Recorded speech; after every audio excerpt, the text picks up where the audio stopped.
Assalamualaikum warahmatullahi wabarakatuh. Saya Viva Ramadanti, saya dari kelompok 4. Di sini saya akan mempresentasikan materi dari manajemen operasi yang berjudul kesalahan peramalan dan regresi korelasi.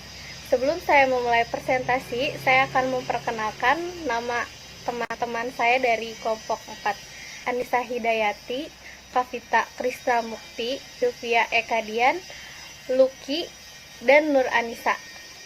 Nah, di sini saya akan menjelaskan pengertian dari kesalahan peramalan itu adalah mengatakan seberapa baik kinerja suatu model dibandingkan model itu sendiri dan menggunakan data dari masa lalu. Pengertian dari regresi dan korelasi merupakan salah satu analisis yang bertujuan mengetahui pengaruh satu variabel terhadap variabel lain untuk mengetahui tingkat keeratan hubungan antara dua variabel.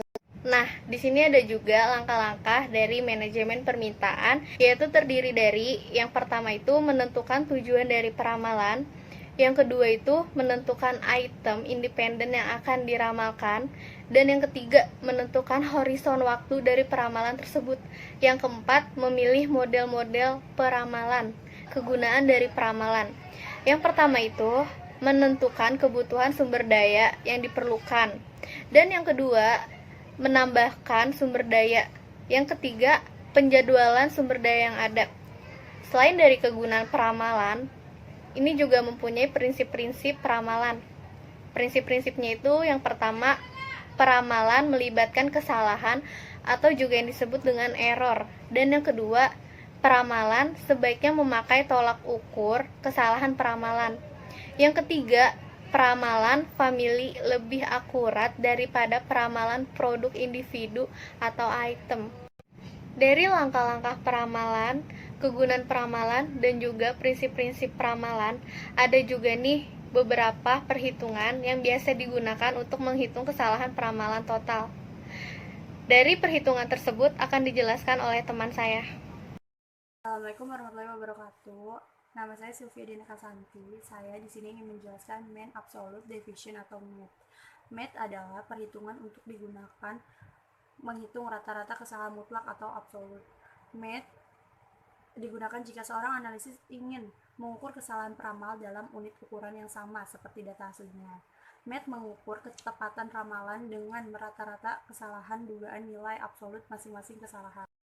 Di sini saya akan memperlihatkan cara menghitung MET di Excel. Nah, yang pertama itu masukkan judul atau headers. Nah, pada Excel di sel A1 ketik nilai aktual sebagai headers. Nah, untuk sel B1 ketik nilai prediksi D1 C1. Yang kedua, tempatkan nilai dalam kolom. Frekuensi data harus sama. Sebagai contohnya, terdapat 10 data. Jika memiliki 10 data, nilai aktual maka nilai prediksi juga harus 10. Tempatkan nilai aktual atau yang diamati dalam A2 hingga A11. Nilai prediksi dalam sel B2 hingga B11 dari Excel. Nah, untuk yang ketiga, hitung selisih absolut. Dalam kolom C2, kurangi nilai aktual dengan nilai prediksi untuk mendapatkan selisih absolut. Ulangi untuk semua barisan di mana nilai observasi dan nilai prediksi. Nah, yang keempat itu hitungan rata-rata selisih absolut. Selanjutnya, hitung rata-rata selisih absolut dengan formula sama dengan sum buka kurung C2 dibagi C11 tutup kurung. Nah, untuk yang kelima, hitung nilai MET. Nah, nilai MET dapat diperoleh dengan rata-rata selisih absolut dibagi dengan jumlah data. MET dapat dihitung dengan formula sama dengan C12 per konta dibuka C2 dibagi C11 tutup kurung. Materi yang kedua yaitu MSI atau Mean Square Error adalah metode lain untuk mengevaluasi metode peramalan, di mana nilai kesalahan dihitung dengan menggunakan rata-rata kuadrat antara nilai yang diramalkan dan diminati. MSI merupakan cara kedua untuk mengukur kesalahan peramalan keseluruhan. MSI rata-rata selisih kuadrat antara nilai yang diramalkan dengan yang diminati. Tetapi dalam penggunaan MSI juga ada kekurangannya. Kekurangan MSI adalah bahwa ia cenderung menonjolkan deviasi yang besar karena adanya pengkuadratan. Cara menghitung MSI adalah sebagai berikut. Materi yang ketiga yaitu mean absolute percent error atau MAP, di mana kesalahan dihitung dengan menggunakan rata-rata defisiensi absolut antara nilai yang diramal dengan nilai aktual dan dinyatakan sebagai presentasi nilai aktual. Persamaan regresi merupakan persamaan matematik yang memungkinkan persamaan nilai suatu independent variable dari nilai independent variable. Jenis persamaan regresi ada dua, yaitu regresi linier dan regresi non-linier. Dalam regresi linier sendiri ada dua juga, yaitu regresi linier sederhana dan linier berganda. Sedangkan regresi non-linier hanya ada satu, yaitu regresi eksponensial. Regresi linier sederhana adalah metode statistik yang berfungsi untuk menguji sejauh mana hubungan antara variabel faktor penyebab dan variabel akibat.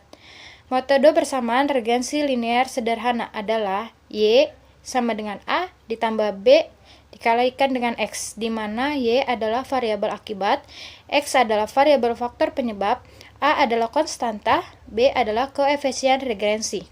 Baik, di sini saya akan memperlihatkan cara regresi di Excel. 1. Menentukan tujuan, di mana untuk memprediksi jumlah cacat produk jika suhu ruangan tidak terkendali. 2. Mengidentifikasi variabel penyebab dan akibat. Variabel faktor penyebab X adalah suhu ruangan.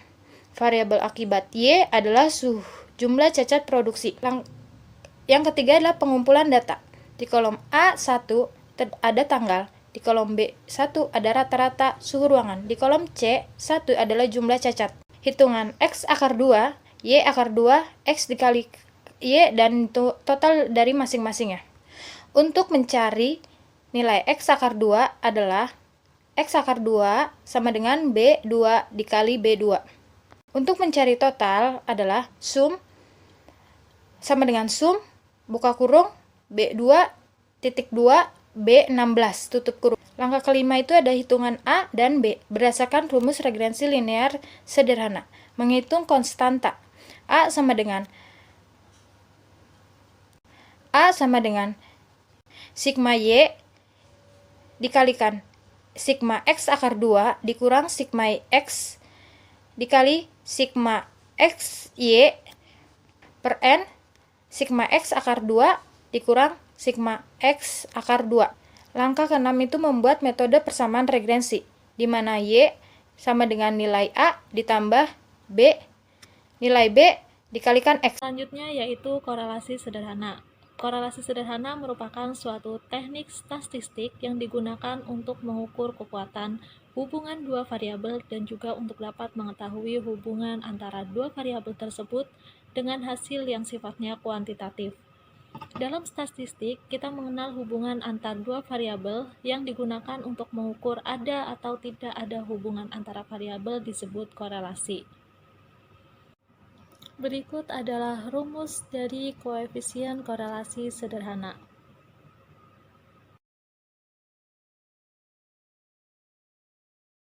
Dan berikutnya adalah contoh soal dan penyelesaian dari korelasi sederhana.